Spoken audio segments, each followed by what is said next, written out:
Hello, my name is Serena Hongwen, and I'm going to talk to you today about the Teachers Union.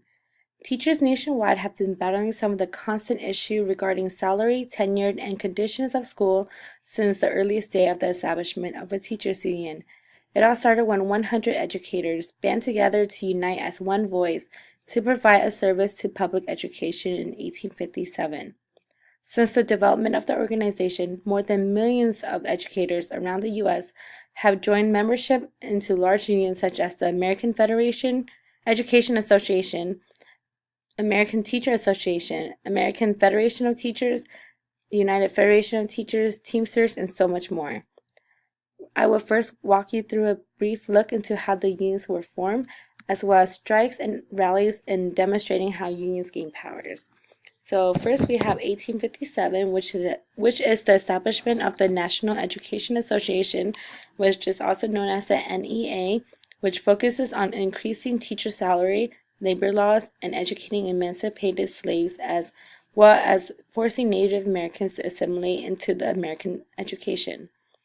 Next we have 1897, which is the establishment of the Chicago Teacher Federation to increase teacher salary and pension. During this time, teacher payments are in providing education is mostly in the form of room and board at the local community. In 1902 is the first ever teacher strike due to a teacher getting suspended for not allowing a disruptive student back into her classroom. Parents, students, and teachers all united in Chicago, which assists in forming the Chicago Teacher Federation, or the CTF. In 1906 is the New York Interborough Association of Women Teachers fought for equality and wage for equal work. At this time period, salaries of teachers are based on their position, with secondary school educator receiving higher pay than the elementary school teachers, as well as the white male receiving higher pay than the female counterpart. In 1916 is the establishment of the American Federation of Teachers in Chicago, focusing on salary increasing and discriminatory against the female educators. They band together in an attempt to get rid of absurd contract involving female teachers to wear a certain appropriate amount of skirt length to teach Sunday school, and not allowing to have gentlemen callers more than 3 times in a week. In 1920 to 1940, the strikes are, since then, at this time, the strikes are uncommon due to the fear of retribution and getting fired, as well as it being illegal to go on strikes in governmental employment. In some states, more unions are established to assist in increasing wage and improving school conditions by working to promote federal aids to school. In 1951, 90% of the urban school district began to pay teacher on skill qualification rather than on the grades that they teach. In 1962 is the biggest strike in the U.S. history, where New York City teachers rallied for one day, shutting down more than 25 schools in New York City. In 1968 is the first nationwide strike occurred in Florida, as teachers rallied for increase in salary and school funding.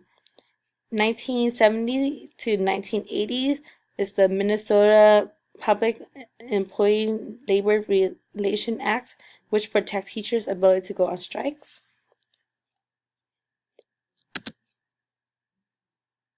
In California, we have the California Teacher Association, also known as the CTA.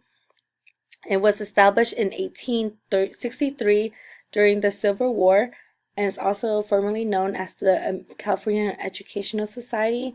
It's one of the largest and most powerful teachers union, and the president right now is Eric C. Heinz. They won their first legislative victory in 1866, which is to provide free public schools to California children. The turning point in CTA history came in 1988.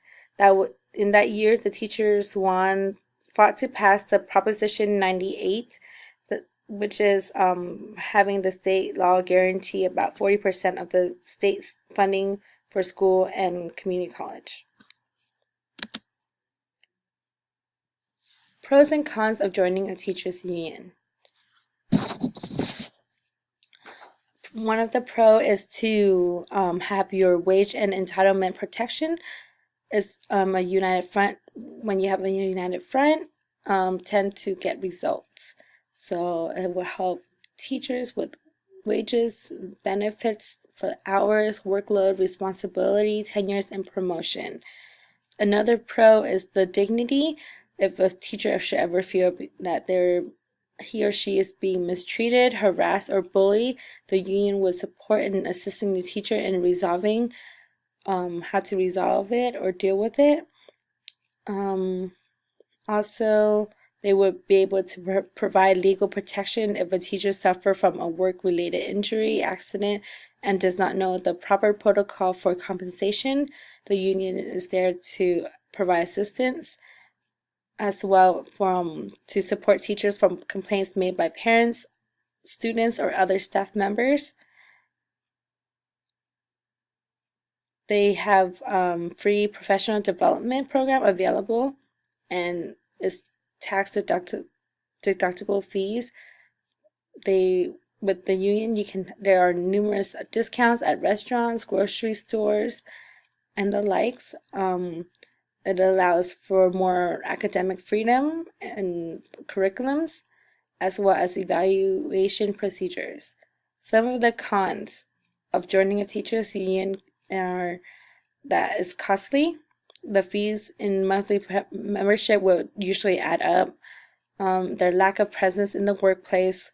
Usually you see signs of it in advertisement to coax a teacher into joining. However, some teachers feel that there are no real presence of a representative there on campus. The dispute can be lengthy and a lengthy process. The result may not always be positive, and all the strikes will interrupt the learning environment of the students, and it's political. A lot of political involvement. As I work in a charter school, um,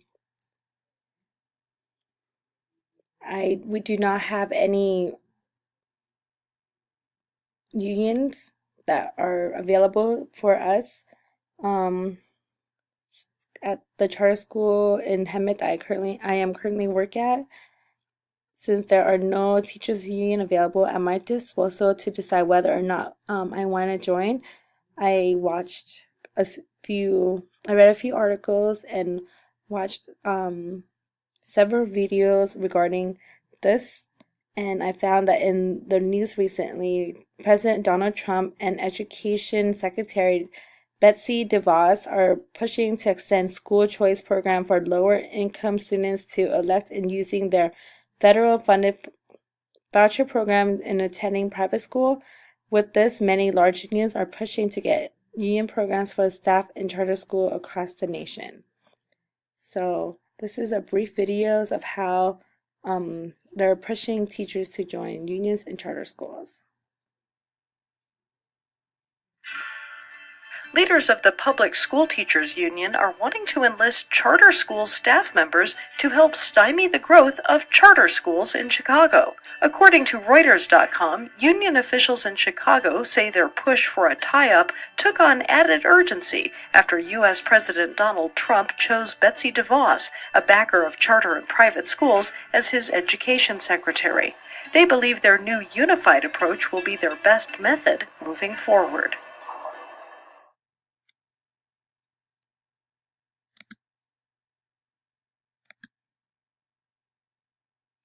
Thank you for watching.